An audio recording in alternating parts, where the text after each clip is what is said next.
Hello प्यारे दोस्तों, concept of study point में आपका स्वागत है। आज हम जैन धर्म और बौद्ध धर्म के बारे में अध्ययन करेंगे और इससे रिलेटेड जितने भी जैन धर्म और बौद्ध धर्म से रिलेटेड जितने भी प्रश्न हैं जो परीक्षा में पूछे जाते हैं उसको ध्यान से हम पढ़ेंगे और उस तथ्य को याद करेंगे। चलो हम आज स्टार्ट कराते हैं अपना चैप्टर जैन धर्म। जैन धर्म इंग्लिश में जैनिज्म कहते हैं, जो ये परीक्षा में कभी नहीं पूछता है। तो आज स्टार्ट करते हैं। जैनिज्म। सबसे बड़ी बात यह है कि ये जो जैन धर्म है या बौद्ध धर्म है, इनका उदय होने का मुख्य कारण क्या था। तो कारण की चर्चा किया जाए तो छठी शताब्दी एक ऐसा काल था, छठी शताब्दी से लेके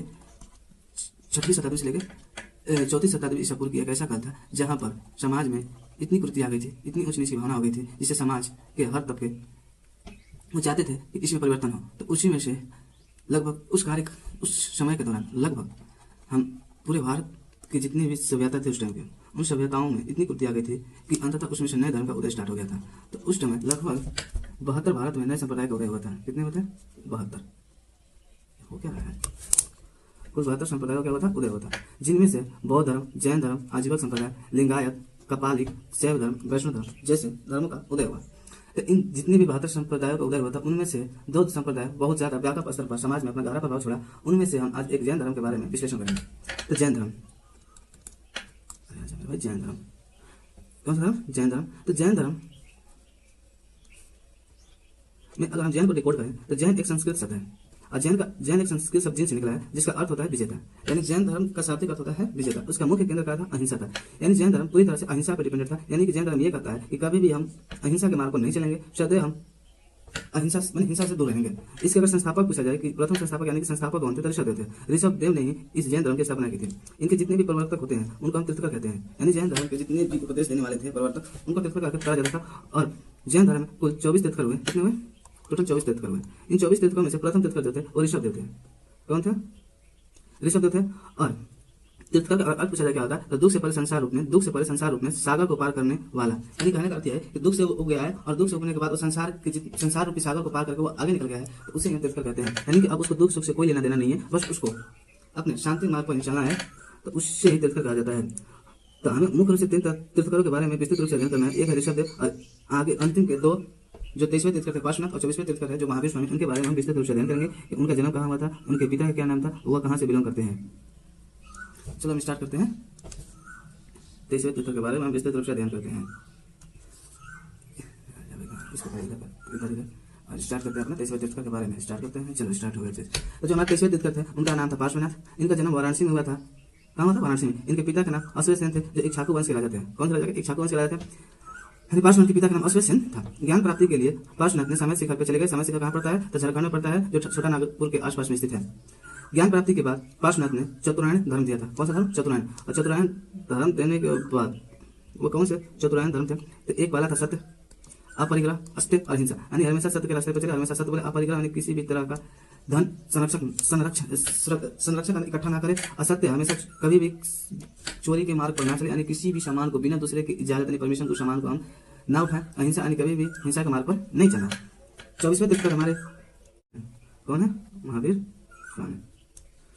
तो 24वें तीर्थकर महावीर स्वामी है और महावीर स्वामी के वास्तविक संस्थापक माना जाता है जैन धर्म के। इनके पिता का नाम सिद्धार्थ था जो ज्ञात्री कुल के थे। इनके माता का नाम त्रिशला था जो लिच्छवी नरेश चेटा की बहन थी।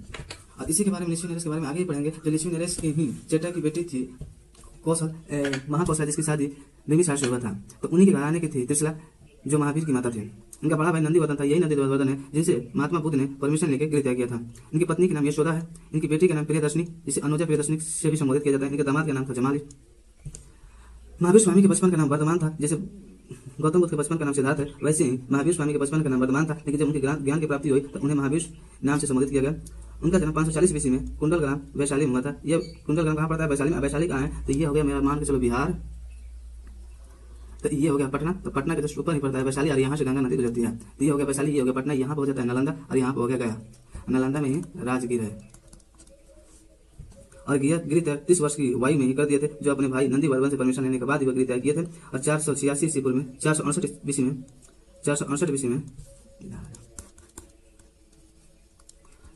ईस्वी में पावापुरी में इनकी मृत्यु हो गई थी। यानी कहने का नाम क्या है कि जो महावीर स्वामी है, महावीर स्वामी का जन्म तो 540 ईस्वी में हुई थी। कहाँ पर हुई थी? तो वैशाली में। वैशाली के कौन सी जगह पे? तो कुंडलग्राम में। उन्होंने लगभग कितने साल? 40 है। तो इधर से मान लीजिए 68 बच गया, 32 से 40 यानी 72 साल, लगभग 72 साल तक जीवित रहे। और जीवित रहने के बाद वो 568 ईस्वी में उनकी मृत्यु और पूरी में होगी। लेकिन इसी दौरान यानी लगभग 40-38 से, अगर 40 यानी 510 ईसा पूर्व में से लेकर 510 ईसा पूर्व से लेकर 468 ईस्वी तक उन्होंने जैन धर्म से रिलेटेड जितनी भी बातें थी वह उपदेश के रूप में जनता के सामने पेश किया और एक नए धर्म जैन धर्म की स्थापना में महत्वपूर्ण भूमिका उन्होंने निभाई। अब ज्ञान प्राप्ति, जैन जो महावीर स्वामी थे उन्होंने लगभग 12 वर्ष की कठोर तपस्या करने के बाद, कितने वर्षों की, 12 वर्षों की कठोर तपस्या करने के बाद उन्हें जाम्बिक नामक ग्राम में जो ऋषिपालिका नदी के तट पर स्थित है 7 वृक्ष के नीचे उन्हें ज्ञान की प्राप्ति हुई। ज्ञान की प्राप्ति को जैन धर्म में कैवल्य कहा जाता है और कैवल्यनी जीन यानी ग्रोथ भी कहा जाता है। यानी जैन धर्म में अगर किसी व्यक्ति को ज्ञान की प्राप्ति हो जाती है तो ज्ञान की प्राप्ति होने के बाद उन्हें कैवल्य करके भी संबोधित किया जाता है, या कैवल्य भी कर सकते हैं, जीन भी कर सकते हैं, यानी ग्रोथ भी कहा जाता है। इन्हीं जीन से बना है जैन धर्म, जिसका अर्थ होता है विजेता। महावीर स्वामी ने अपना पहला उपदेश कहाँ दिया था? तो राजगीर में दिया था। राजगीर कहाँ पड़ता है? नालंदा में। और बलूचिस्तान की पहाड़ियों पर उन्होंने दिया था। बलूचिस्तान जो बराक नदी के तट पर पड़ता है। यानी वो पहला उपदेश अगर पूछा जाएगा महावीर स्वामी ने कहाँ पर दिया था, तो राजगीर में दिया था। राजगीर कहाँ पड़ता है? राजगीर में बितुलाचन की पहाड़ी पर जो बराकर नदी के तट के पास पड़ता है, वहाँ पर उन्होंने अपना पहला उपदेश दिया था। वो भी अर्धमगधी भाषा में दिया था, जो अर्धमगधी को ही प्राकृतिक भाषा कहा जाता है। उन्हें उसी भाषा में उन्होंने दिया था। और अंतिम उपदेश पावापुरी में दिया था, क्योंकि 468 ईस्वी में उनकी मृत्यु कहाँ हुई थी? पावापुरी में हुई थी। पहला भिक्षु किसे माना जाता है? तो जमाली को माना जाता है। जमाली कौन थे? तो उनके दामाद ही थे। और पहला भीष्म किसे माना जाता है? तो चंपा को माना जाता है, जो दहीवान की बहन थी। किसकी बहन थी? दहीवान की। वर्तमान पहचान, जैसे कि जाम्बिक का पूछा जाए कि कहाँ है, तो जाम्बिक हजारीबाग के समीप पारसनाथ की पहाड़ी पर है। जाम्बिक कहाँ है? तो झारखंड राज्य के हजारीबाग के समीप पारसनाथ की पहाड़ी पर जाम्बिक ग्राम स्थित है। ऋषिपालिका नदी पूछा जाए कहाँ है? तो दामोदर नदी की सहायक नदी बराकर नदी है। यानी ऋषिपालिका नदी किसे कहते हैं? ऋषिपालिका नदी कहाँ पर है? तो यह दामोदर नदी की सहायक नदी बराकर नदी को ही ऋषिपालिका नदी के नाम से संबोधित किया जाता है। अब आ जाओ जैन धर्म के पंचायन धर्म। यानी जैन धर्म में अगर जैन धर्म का उदय हुआ तो यही पंचायन को मेन सर्वश्रेष्ठ माना जाता है, क्योंकि जैन धर्म में सबसे ज्यादा अगर किसी चीज पर बल दिया गया था तो यही 5 धर्मों पर दिया गया था जो जैन धर्म के मुख्य रूप से थे। उसमें से अगर पूछा जाएगा सबसे ज्यादा किस पर बल दिया गया था, तो अहिंसा पर बल दिया गया था। यानी इसका मुख्य केंद्र, अगर मुख्य बिंदु पूछा जाए कौन सा है, तो अहिंसा ही है जैन धर्म का। और दूसरा है जो सत्य है। और इसके बाद जब महावीर स्वामी है, ये दोनों से ऊपर ब्रह्मचर्य को रखा। लेकिन फिर भी अगर माना जाए जैन धर्म का सबसे मुख्य पॉइंट कौन सा है, तो अहिंसा है। उसके बाद ये ब्रह्मचर्य आता है। तो इनमें से जो 4 है शुरू के, इनका प्रतिपादन पूछा जाए किसने किया था, ये पार्श्वनाथ ने किए थे। और ये पार्श्वनाथ के बाद ये नया जो 5वां जोड़ा गया था ब्रह्मचर्य, महावीर स्वामी ने जोड़ा था। इसलिए जैन धर्म के पंचायन किसे कहा जाता है? अहिंसा, सत्य, असत्य, अपरिग्रह और ब्रह्मचर्य, ये चारों को मिलाकर हम पंचायन धर्म कहते हैं जैन धर्म का। असत्य, अहिंसा का अर्थ होता है हिंसा कभी नहीं करना, चाहे जैसी भी परिस्थिति आ जाए। सत्य का अर्थ होता है सदा सत्य बोलना, कभी भी झूठ का सहारा मत लेना। अस्तेय का मतलब होता है किसी व्यक्ति को कोई वस्तु बिना उसकी अनुमति को ग्रहण नहीं करना, न ऐसी कोई इच्छा रखना। अपरिग्रह का मतलब होता है किसी भी प्रकार का संग्रह नहीं करना, किसी भी प्रकार का संग्रह नहीं करना। और ब्रह्मचर्य का मतलब होता है ब्रह्मचर्य व्रत का सख्ती से पालन करना। ब्रह्मचर्य जीवन का मतलब होता है कि अपने सामाजिक, पारिवारिक दुनिया से, पारिवारिक हो गई, राजनीतिक दुनिया से अलग जीवन व्यतीत करना। यही पंचायन धर्म था जिसको जैन धर्म के लोगों ने अपनाते थे। अब आ जाओ जैन धर्म की 5 श्रेणियां। 5 श्रेणियां का मतलब क्या होता है कि ये हायरार्की होती है। हायरार्की मतलब लेवल, जैसे कि लेवल 1 थोड़ा सा नीच होते हैं, फिर लेवल 2 जो इससे ऊंचे होते हैं, फिर लेवल, फिर इससे ऊंचे होते हैं, लेवल 4 इससे ऊंचे होते हैं, लेवल 5 इससे ऊंचे होते हैं। तो जैन धर्म में हायरार्की थी कि इससे ऊपर कौन, इससे ऊपर कौन, इससे ऊपर कौन। इसमें सबसे श्रेष्ठ पे कौन है, सबसे नीच पे किसे माना जाता है, तो इन्हीं को हायरार्की कहा जाता है।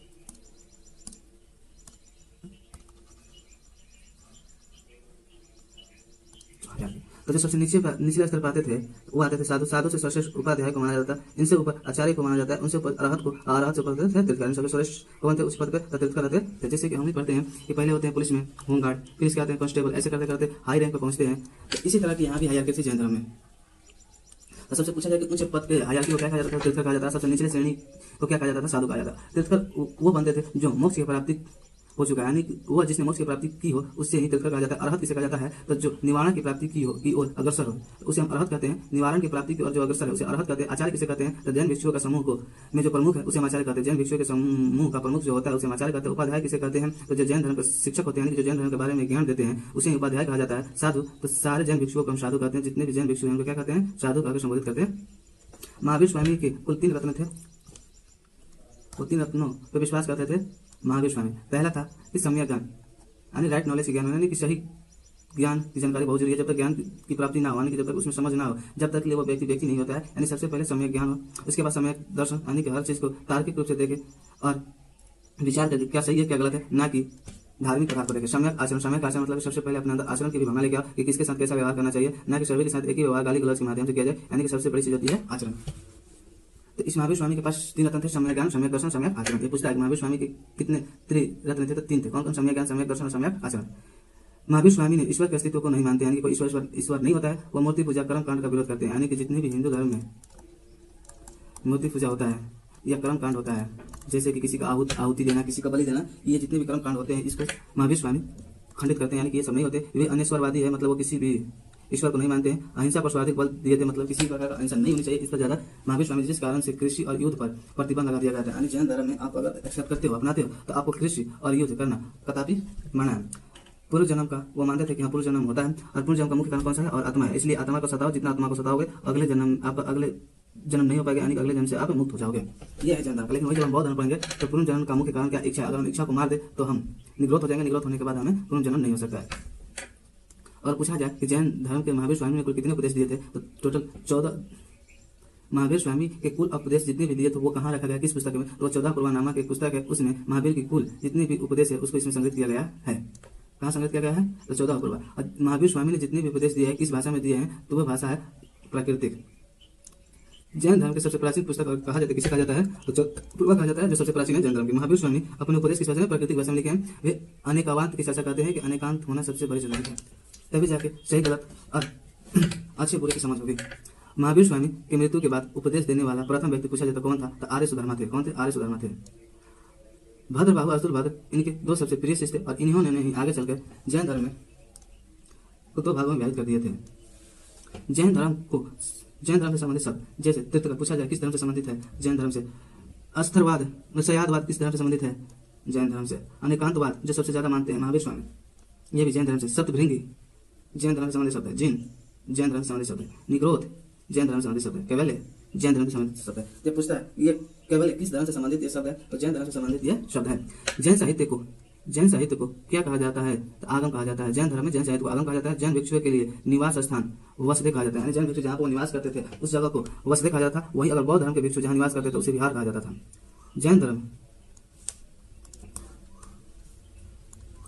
जैन तीर्थकर की जीवनी कल्पसूत्र में लिखी गई। जितने भी 24 तीर्थकर हैं उनके अगर जीवनी पूछा जाए कहाँ पर रखा गया है, तो कल्पसूत्र में रखा गया है। कल्पसूत्र की रचना किसने किया है? तो भद्रबाहु ने किया है।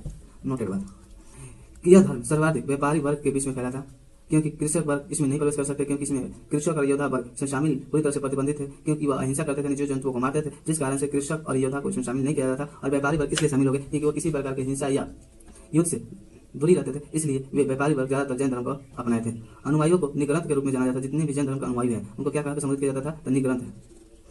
मुख्य शिष्य को जैन धर्म में गंधर कहा जाता था। क्या कहा जाता था? गंधर कहा जाता था। अब आ जाए गोमतेश्वर जैन के मंदिर। गोमतेश्वर जैन मंदिर जो कि चामुंडी शासकों द्वारा निर्माण किया गया था, जिसे बाहुबली का मंदिर भी कहा जाता है। यानी गोमतेश्वर मंदिर जो कि कर्नाटक राज्य में स्थित है, इसको चामुंडा शासक द्वारा निर्मित किया गया था, इसे बाहुबली का मंदिर भी कहा जाता है। अगला मंदिर जैन धर्म का तो खजुराहो का जैन मंदिर, जिसको चंदेल शासकों ने बनवाया था। इसमें गोमतेश्वर की मूर्ति भी रखा गया है। यह जैन एवं हिंदू दोनों का मंदिर है, यानी खजुराहो में जैन मूर्ति भी है और प्लस में हिंदू मूर्ति भी है। वही अजंता की गुफा में चल जाएगा तो जैन धर्म का मिलेगा, बौद्ध धर्म का मिलेगा और हिंदू धर्म का भी मूर्ति वहाँ पर मंदिर उपलब्ध है। अब आ जाओ दिलवाड़ा का जैन मंदिर। तो दिलवाड़ा का जैन मंदिर राजस्थान के माउंट आबू में स्थित है। कहाँ पे है? तो राजस्थान के माउंट आबू में स्थित है। इसे विमल शाह के सामंत थे कौन? वस्तुपाल और तेजपाल, इन्होंने इस मंदिर का निर्माण करवाए थे। आगे चल के जब 468 ईस्वी में महावीर स्वामी का मृत्यु हुआ तो उसके बाद वहाँ पर तो मगध में लगभग 12 वर्ष तक अकाल पड़ा।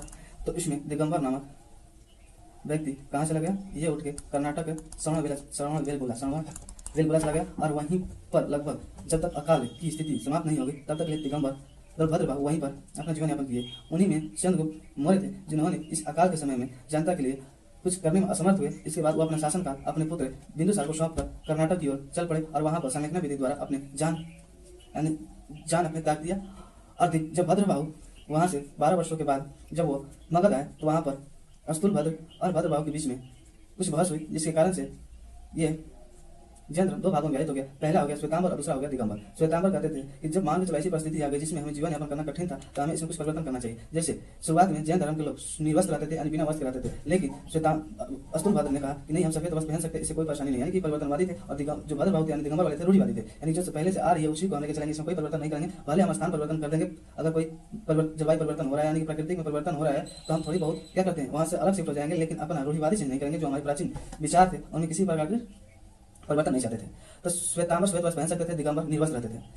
श्वेतांबर में महिलाओं को मोक्ष मिल सकता था, लेकिन वही दिगंबर में महिलाओं को कभी मोक्ष नहीं मिल सकता था। 19वें तीर्थकर मलिनाथ को श्वेतांबर में महिला का संबोधित किया गया, वही 19वीं तीर्थकर मलिनाथ को दिगंबर में पुरुष का संबोधित किया गया है कि ये पुरुष थे। महावीर स्वामी विवाहित है, श्वेतांबर वाले कहते हैं, वही दिगंबर वाले कहते हैं कि महावीर स्वामी अविवाहित है। अब आगे दिन बीतता गया और जैन धर्म अपने उत्कर्ष में होकर नीचे की तरफ आ रहा था, तो अस्तुलभद्र और भद्रबाहु ने सोचा कि अगर हम जैन धर्म के बारे में अगर साथ मिलकर विचार ना रखें और इसको संबोधित ना करें तो यह जैन धर्म बहुत जल्द ही क्या हो जाएगा, पलायन हो जाएगा, यानी खत्म हो जाएगा। इसलिए उन्होंने संगीति बुलाई। तो प्रथम जैन संगीति 320 में बुलाई गई और यहाँ पर इसकी अध्यक्षता अस्तुलभद्र कर रहे थे। और यह संगीति इसलिए होती है जिससे कि जनता आए और इस धर्म के बारे में समझे और जितने भी इनके अनुयायी है आगे आपस में वार्तालाप करें, जिससे एकता बने रहे और यह धर्म आगे की तरफ बढ़ते रहे। तो पहली जैन संगीति कब हुई थी? तो 320 में हुई थी और इसकी अध्यक्षता अस्तुलभद्र कर रहे थे। तो इसी में भद्रबाहु ने 12 अंग नामक एक पुस्तक की रचना की जो कि जैन धर्म से संबंधित है। और जैन धर्म में जितने भी पुस्तक लिखे गए हैं उनको हम आगम कहा संबोधित करते हैं, यानी जैन धर्म के जितने भी साहित्य है उसको जैन धर्म क्या कहा जाता था? आगम कहा जाता था। द्वितीय जैन संगीति 6वीं शताब्दी ईसा पूर्व नहीं, बल्कि 6वीं शताब्दी ईस्वी में क्षमा श्रवण ने कर्नाटक में किया था। और इसमें टोटल 12 उपांगों की रचना की गई थी। 12 उपांगों की रचना की गई थी। यह भी इसी को भी जैन धर्म में आगम कहा जाता है, यानी जैन साहित्य जितने भी है उनको जैन धर्म क्या कहा जाता था? आगम कहा जाता था।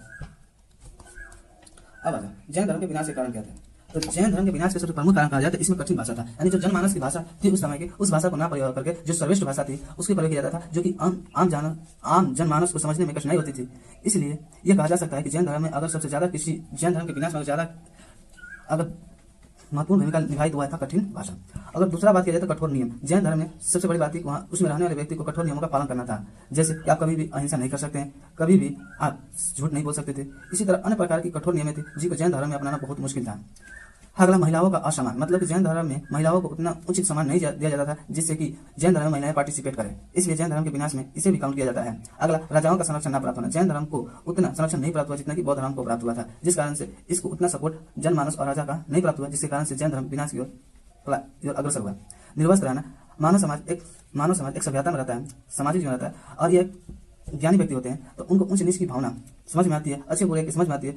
उसी में उन्होंने वस्त्र उनका सामाजिक तत्व था, जो कि जैन धर्म में यह बिल्कुल उचित नहीं था कि आप वस्त्र पहन सकते हो, यानी कि आप वहां पर निर्वस्त्र रहना है। इसलिए ज्यादातर पुरुष या मानव इस धर्म को अपनाने से हिचकते थे क्योंकि वह निर्वस्त्र रहना उनको अच्छा नहीं लगता था। छठा, ब्रह्मचर्य रहना। ब्रह्मचर्य रहना मतलब किसी भी मोह माया से, किसी भी फैमिली से, मतलब अपनी फैमिली से, सामाजिक भावनाओं से दूर रहना ही ब्रह्मचर्य जीवन कहलाता था। ब्रह्मचर्य जीवन रहना सबकी बस की बात नहीं थी, इसलिए जैन धर्म को अपनाने में हिचकते थे क्योंकि ब्रह्मचर्य जीवन एक ऐसा जीवन था जिसमें आपको मोह माया पूरी तरह से खत्म करना था, जो कि सभी व्यक्ति यह मोह माया नहीं खत्म कर सकते हैं। भले उनके साथ समाज में उच्च नीच की भावना उत्पन्न हो जाए, लेकिन वह अपने फैमिली को कभी नहीं छोड़ सकते हैं। इसलिए जैन धर्म अपनाने में बहुत सारे मानव समाज कतराते थे। जैन धर्म के प्रमुख तीर्थकर एवं उनके प्रतीक चिन्ह क्या थे? तो टोटल 24 तीर्थकर थे। अब 24 तीर्थकों का अगर हम चिन्ह और नाम जानने की कोशिश करेंगे तो हमारी सबसे बड़ी मूर्खता होगी, क्योंकि परीक्षा में जो पूछा जाता है, जो इंपॉर्टेंट है, उसको पढ़ के हम आगे की तरफ है। तो पहला अगर पूछा जाए कि फर्स्ट तीर्थकर कौन थे जैन धर्म के? ऋषभदेव थे। कौन थे? ऋषभदेव थे। और इनके प्रतीक चिन्ह में क्या था? बैल था। वही सेकंड पूछा जाए तो अजीत नाथ थे, इनका प्रतीक चिन्ह क्या था? हाथी था। वही थर्ड पूछा जाए तो शंभुनाथ थे तीर्थकर, और इनका क्या था? अश्वत्थ घोड़ा था। वही नेमिनाथ जो कि 21वें तीर्थकर थे, उनका नीलकमल था। वही 22वें तीर्थकर जो अरिष्टनेमि थे, उनका प्रतीक चिन्ह शंख था। वही 23वें तीर्थकर पारसनाथ थे, जिनका प्रतीक चिन्ह सर्प था। वही 24वें तीर्थकर महावीर स्वामी, जिनका प्रतीक चिन्ह सिंह था। तो अंतिम तक देखने के लिए आपको दिल से धन्यवाद। तो आज का चैप्टर हमारा यहीं पर द एंड होता है और अगले चैप्टर में हम कौन सा धर्म पढ़ेंगे? बौद्ध धर्म पढ़ेंगे। चलो, थैंक यू।